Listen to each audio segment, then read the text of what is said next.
SheerLee with siriustalesmoon. This is Soul Hour, Saturn day.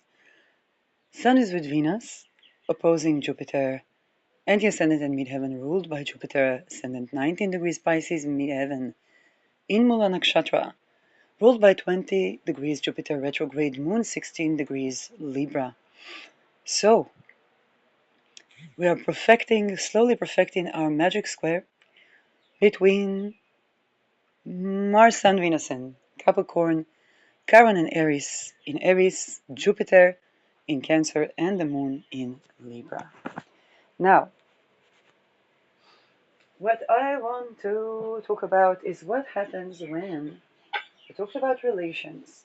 Green flags for relations with men, the aspect of society and shifting society. What do we do when our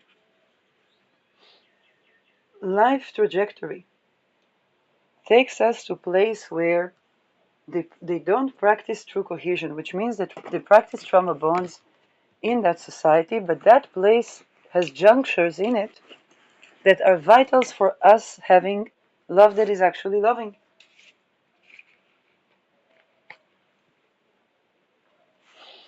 And so, in the previous chapter, I began to address a little bit of my academic experience, and we're going to have ASMR of me cleaning up for the laundry.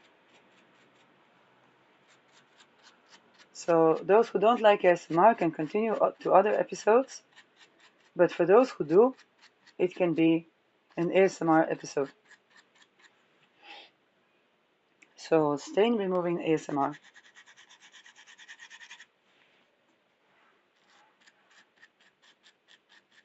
Basically,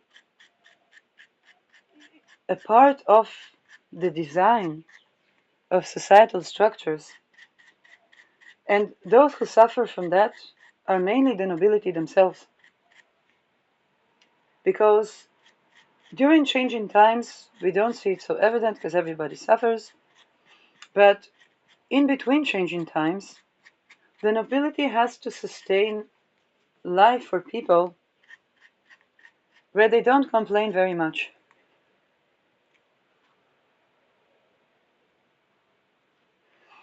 And in those lives, many people that don't have Aries juxtaposed to their significant planets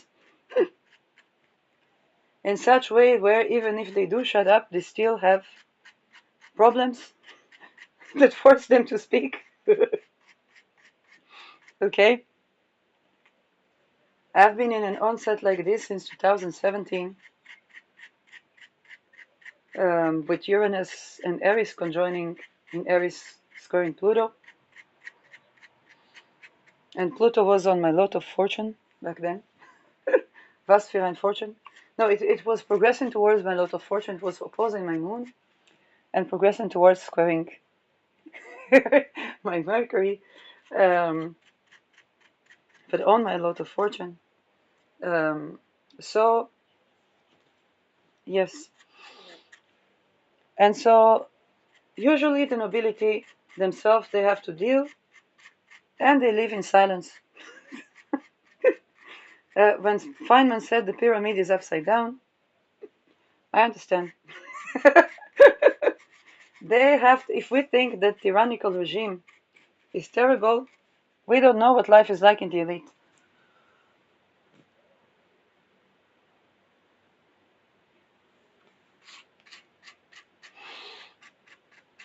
And actually, those times can be even liberating times, because even this so-called fall from grace can be a bit liberating.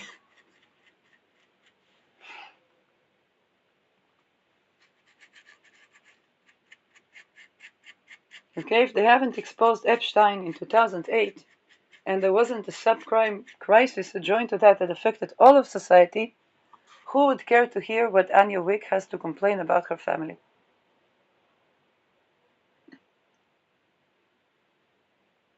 If people would just live their life and it wouldn't affect them, they would say, oh, they're business people.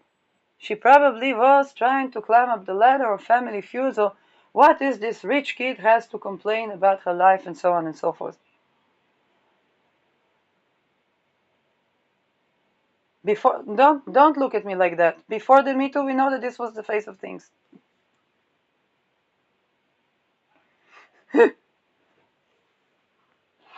Why did all these people say the Me Too went too far? The Me Too went too far.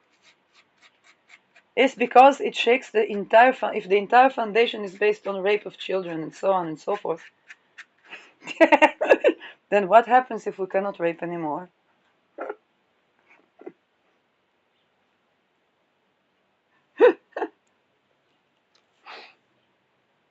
Okay, I remember in Somalia where they had the older people, not Somaliland, Somalia.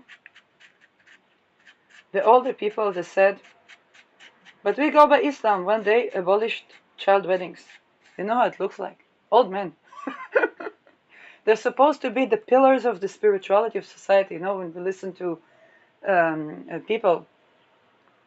For example, I'm watching a video of Crasia Tasio interviewing a woman from Romania who lives in the United States, and people gather together to hear what are the prophecies for the time. And Crasia is a world-renowned astrologer. I'm not even 1 to 60 of what Crasia Tasio is. Okay, and it's just a reality, it's just a fact. I have a lot of divination, 29 degrees Scorpio, and so on and so forth. I don't have the width of knowledge that Crasia Tasio has, and so on and so forth.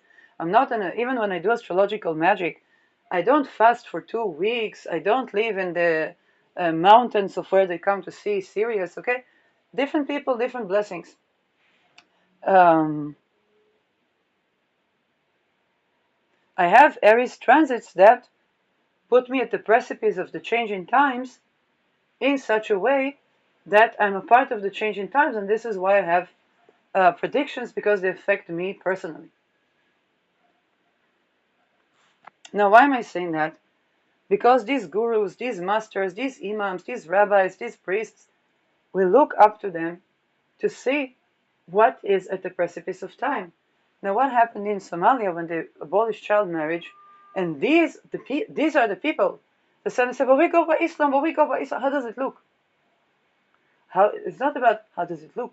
How it is."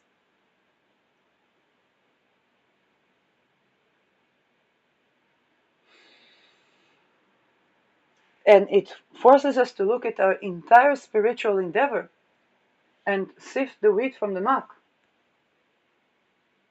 In fact, the Eros and Psyche story.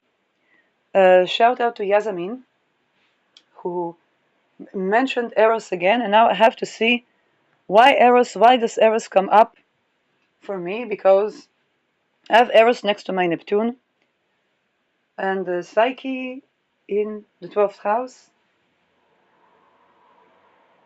So I bring I bring the 12th house is what we bring to the world, okay, from invisible realms. It's mainly a contribution to society. So for me, it's of course astrology, because 12th house, Aquarius, scientific revolution, again, Aquarius themes, and of course Pluto onset on that is a SheerLee activation. It's a 20 years SheerLee activation, and Psyche. By the way, I have a lot of disappointment next to Psyche. It's so sad because Psyche was holding the eternal beauty that is within.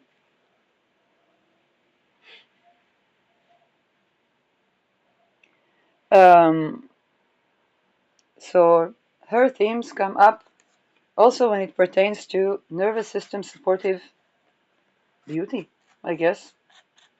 Perhaps the onset, when Pluto will go over this, then it would be happening in a decade, and it will be squaring my Sun and my Saturn, and that transit that I'm like, should I even be alive then? Do I want to be alive then? It is. So, but I have been dealing with Sun, with Saturn square Pluto in one way or another all my life.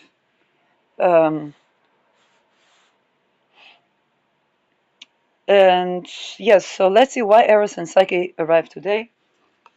But the way it meets us with the Aries story is such fundamental changes to society that they really do challenge all of our preconceived notions. Even as astrologer, okay, when I ran into certain teachings, and then I would meet charts that completely challenge this notion, and yet I say I understand what is the timetable here that we are juxtaposing that way. Doesn't mean it's, yes, it doesn't have to be a conventional. In fact, Uranus is naturally not conventional, and what's more important is the liberation that comes from this juxtaposition than what type of nature is this as relation. And in fact, it's Uranus on my descendant, so the liberation is from relations that are basically trauma bond.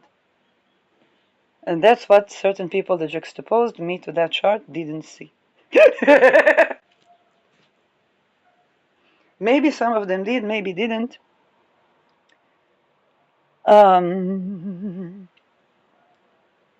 Okay, today we are in Yenner 10. Pluto ingressed into.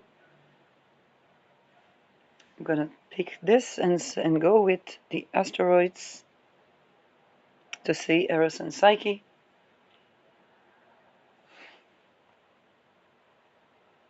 And by the way, if those who are curious how, is me very friendly setting a boundary to people that are not used to word, that word is something that they don't have a conception. Not when it is them having to sustain one. I hope I'm wrong. But Eros and Psyche. So it's kind of like setting boundaries, setting ultra boundaries to ultra MK. I said, okay, it is the martial arts of setting boundary.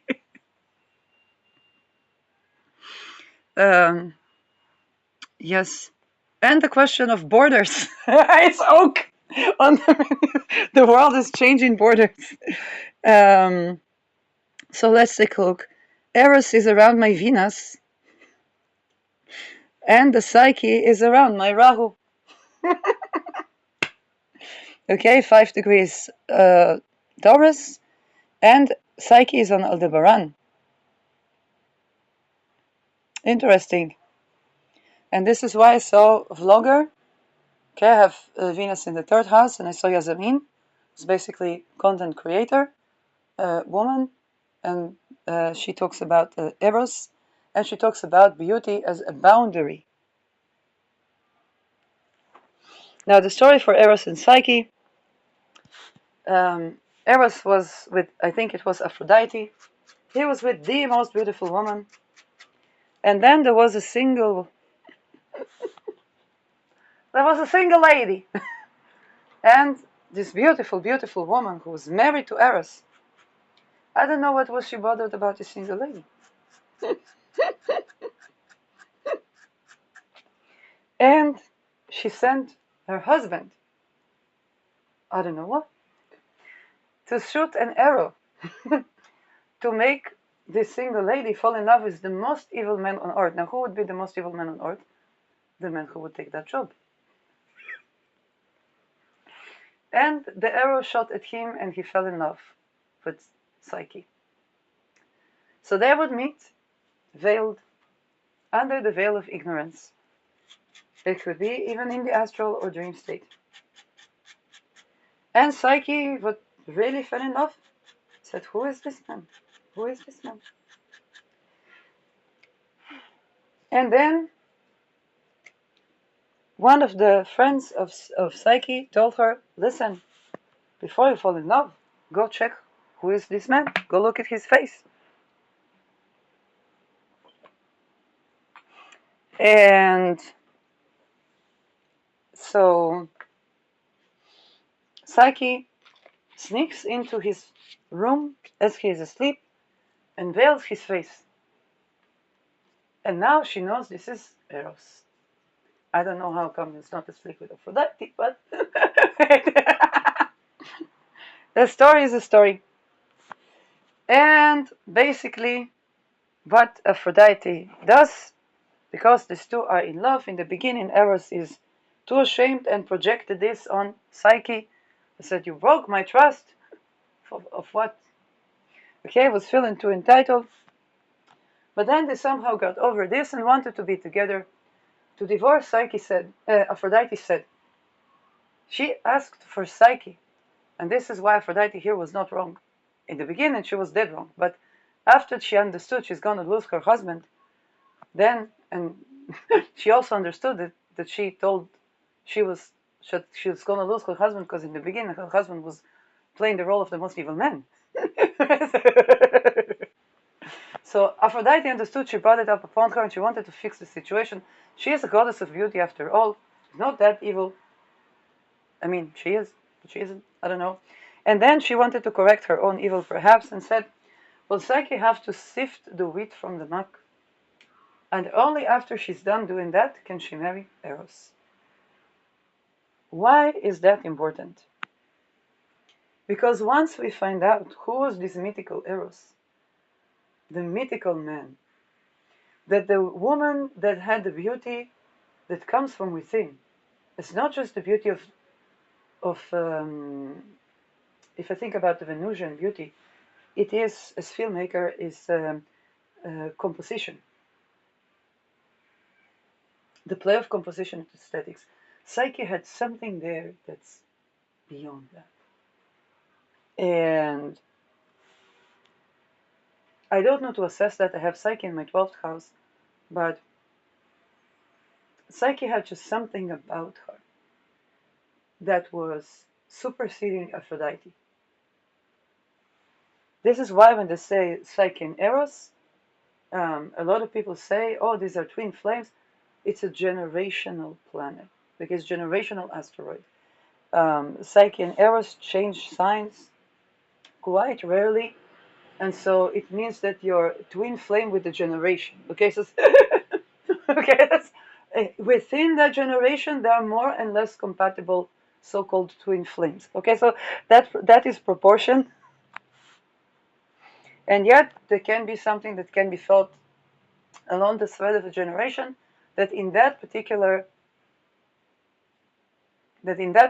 maybe year or maybe timeline, there may be people that the story of Eris and Psyche plays out in particular way. Now, if we have good compatibility of Eris and Psyche, the story does end with sifting and sorting the muck from the wheat. That can end in marriage that were consecrated by Zeus. Usually doesn't, as a relational astrologer. Now, again, sometimes it can. But it does tell us that there is some sort of a divorce, Uranus. Okay, for women with Psyche next to Jupiter. I have Psyche or Eros next to Jupiter, or Eros next to Jupiter. Okay, I have Eros co-present with Jupiter and with Neptune. Man Psyche next to Venus. Okay. Yes. According to the atmosphere, maybe one of the Venuses. Maybe one of the Venuses. Again, it doesn't. There can be a story of people divorcing one partner, and it doesn't tell, as an astrologer, it doesn't necessarily tell that they'll be happy with another partner. And this is why Aphrodite was so right. When she understood her wrong, she corrected her wrong. She said, Psyche, before you get married with this man, I sent this man to. It's like maybe she couldn't say it in so many words, but it's like, darling, the story was that this man was supposed to make you fall in love with the most evil man. What kind of an evil person does that? Forget about it. Forget about that detail. But before you marry this man, that I now divorce, make sure you know you.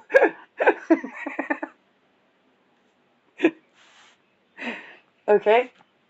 And this type of sifting the wheat from the muck is something that we need to do upon relation in general. Because if this man had to play role of most even men and had to divorce Aphrodite, okay, what will he complain about? What will we complain about? What of his teachings were true? What of his teachings need to change? Now, the role of Eris in this story, it was not the original mythical story, but the astrological context that is very real, is in times of changing societies, all of the women have to sort the wheat from the muck. And so do all of the men.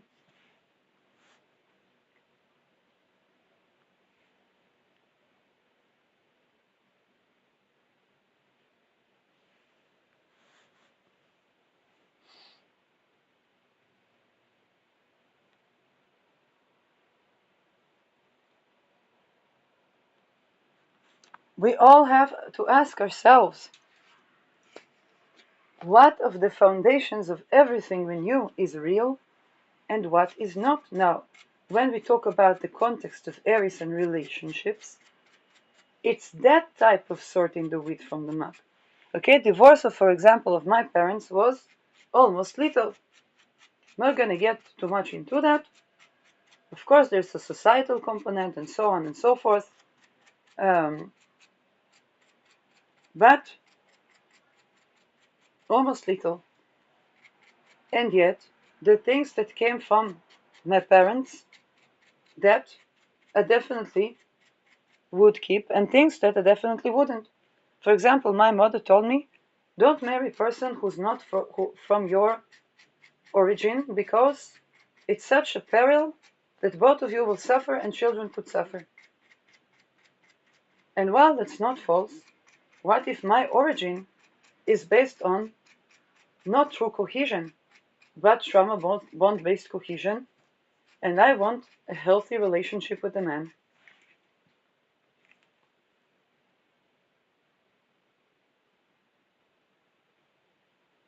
Am I supposed to change society? Unfortunately, I'm part of the people that change society. But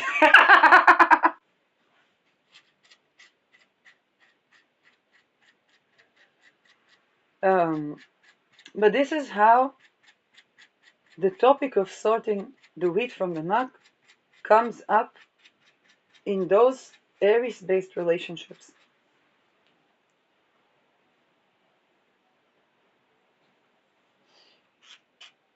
Even as astrologer, I could give very good advice to people, but then wonder, okay, what about me? What about me? It's not that I'm a bad astrologer. It's not that I was bad giving relational advice to people even when I was single and they were beginning to have successful relationships. Is that there is such a phase of change in the world that I'm partaking in and predicting that that is what my storyline is a part of. And so,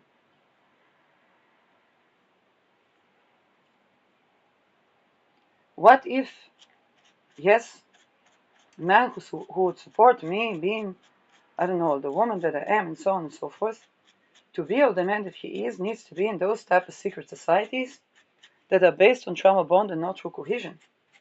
Horrible abuse, treason of wives, daughters, mothers, fathers, brothers, siblings.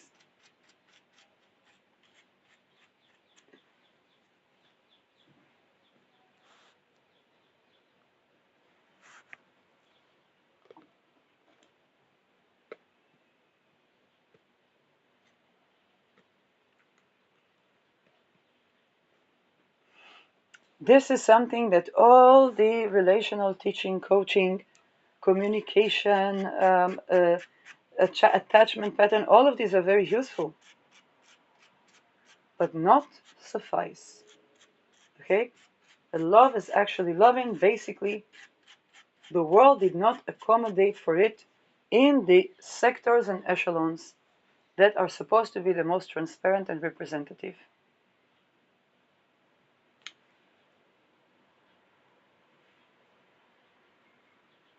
And this is where what I have to say to people. First of all, a love that is actually loving is non-negotiable. The world to accommodate for love that is actually loving is non-negotiable.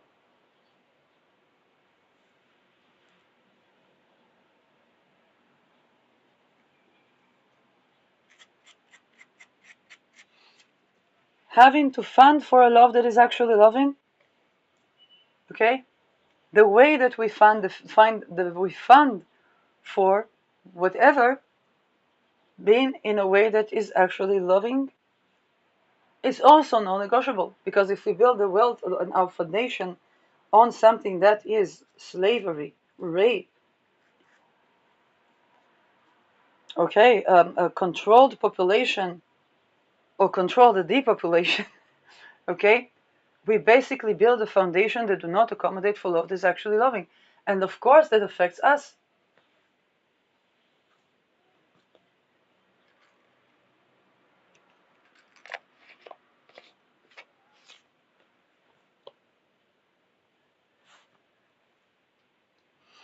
The things that the world was telling us that cannot change, all of them are changing now. Remember, we are times that are juxtaposed to times where, or analogous to timelines, because every zeitgeist is a conglomerate of timelines. And one of the timelines is the timeline where the entire aristocracy died because they were not exposed to the soil, the healthy soil, and we had a new nobility. And that a lot of this new nobility were slaves that were working on the land of landowners. Okay? It is one of the timelines. There are many timelines. And so what people were thinking, oh, it's the aristocracy, the feudalist society, the this, the that. Then they thought this cannot change. Well, this also changes. The Soviet Union, they thought this cannot fall. United States now, Minister of Minnesota said he's going to send armed troops against ICE, which is basically onset civil war. Premier Rose Permaculture. Okay, she's one of the content creators that really gives day-to-day broadcast of the things that they don't talk about in the media. The time ISIS protect ISIS. I'm sorry. Easy lapsus. My thesis instructor would say easy lapsus. Okay, what the.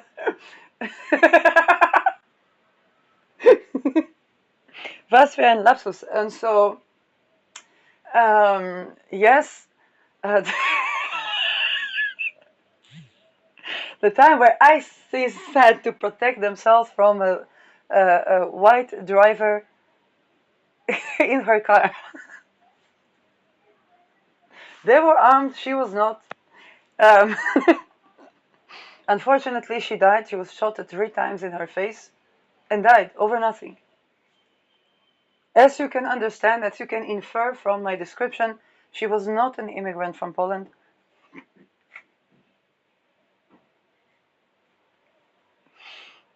And then the recent one was a lady ordering DoorDash and running into ICE.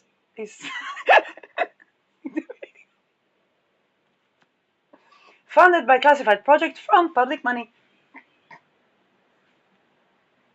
And if you think, oh, it's the Americans, No, it's also the public money. They do economic hitmanship for all the countries. It's your money, and they have international deliveries.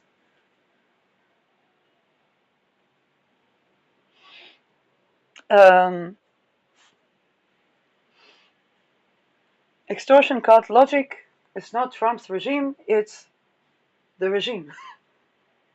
Trump is not sovereign in the face of extortion cults. Um,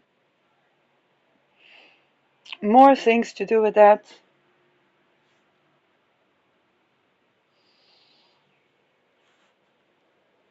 Yes, so Aries can be, for example, an ice person fall in love with the lady that he was supposed to deport. Yes, and having to justify it in front of his cult-like uh, society. um,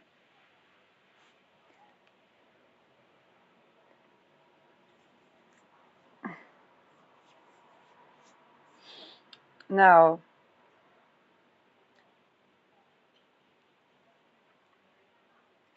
Aries in relations means, very simply put, that the fundamentals of how relationships are changing in society.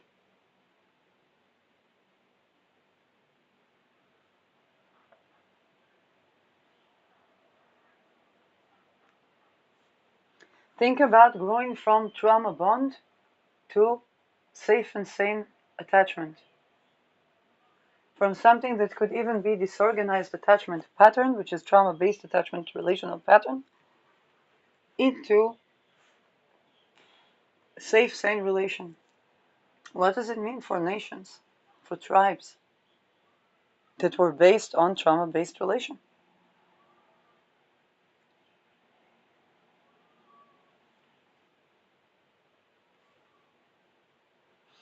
For world conglomerates,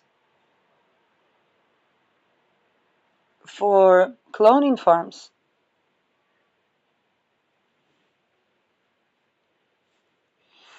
the polarities with Aries are out of this world. If I think about my mother insisting on having birth, not from IVF and not from adoption, with man there's a love story with,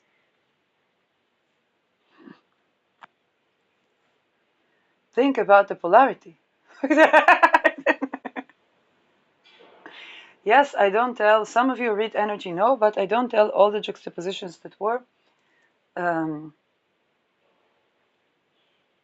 okay.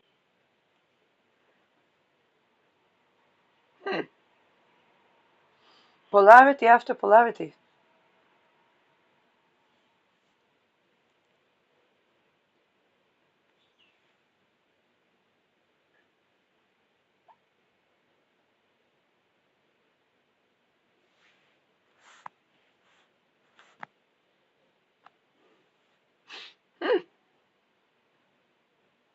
That is Aries.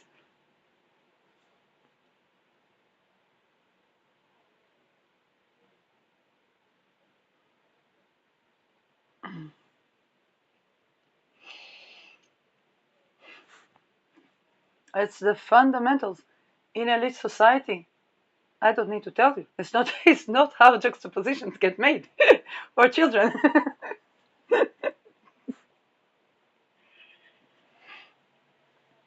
um,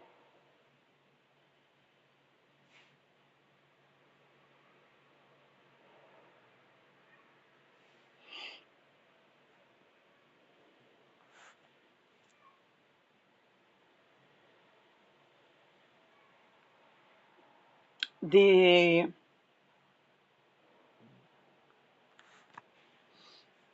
and that is something that changes the fundamentals of relations. Now, usually the with Aries, that which brings the most sovereignty, individual sovereignty. And with Aries, we have to keep the veil of ignorance, because what was the chaos? Aries threw a golden apple into the table, where all the nice women, for the goddesses, okay, but not, and she said to the fairest. Basically, the women began to compete themselves. If we make it to a mythical level, the myth of what is a woman began to compete itself.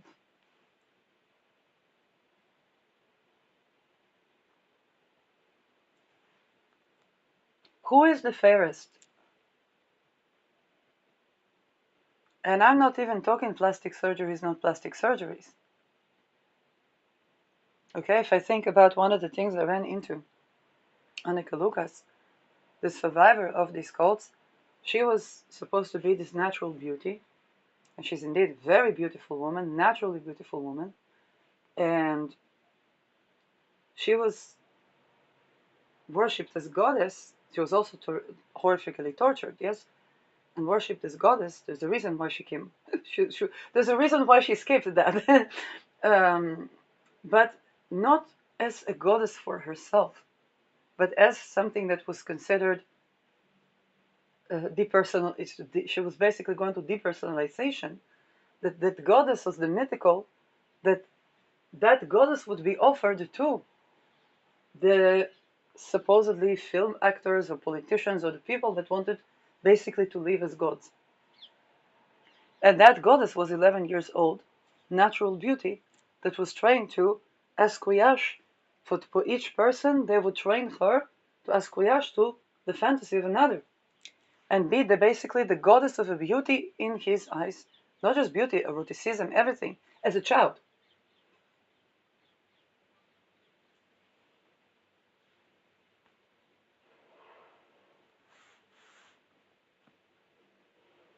Now, and you think about the competing concepts of who is the fairest.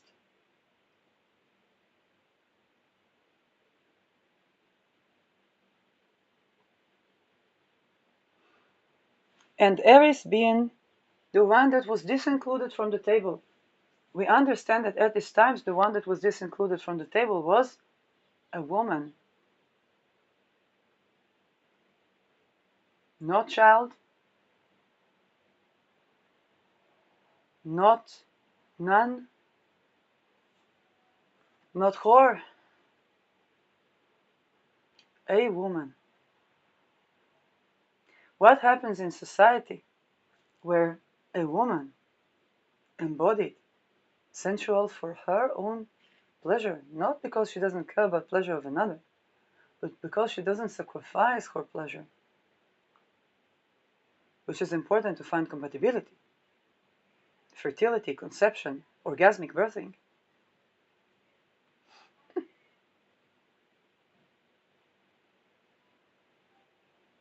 Not one who dresses nicely for the gaze of others, shout out to Yasmin,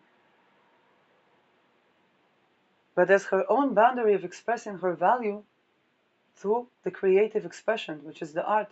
There's also the clothing.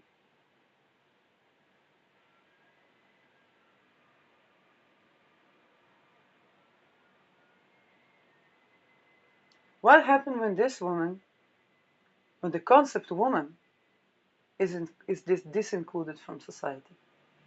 The woman who is not just about being a mom, being a wife, but has her own, whether intellectual or other pursuits. What happened when this concept is disincluded so much so that she has to throw an apple and say, but who is the fairest?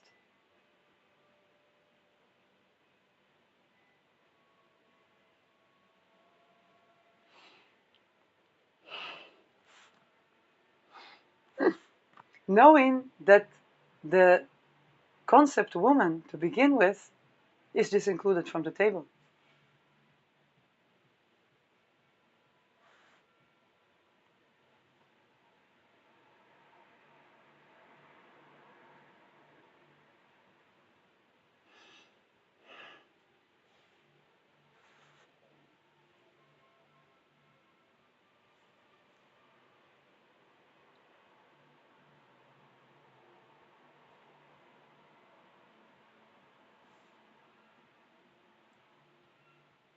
When the best of astrologers and the best of relationship consultants and the best of trainers and the best of mind control trainers and the best of this and the best of that cannot find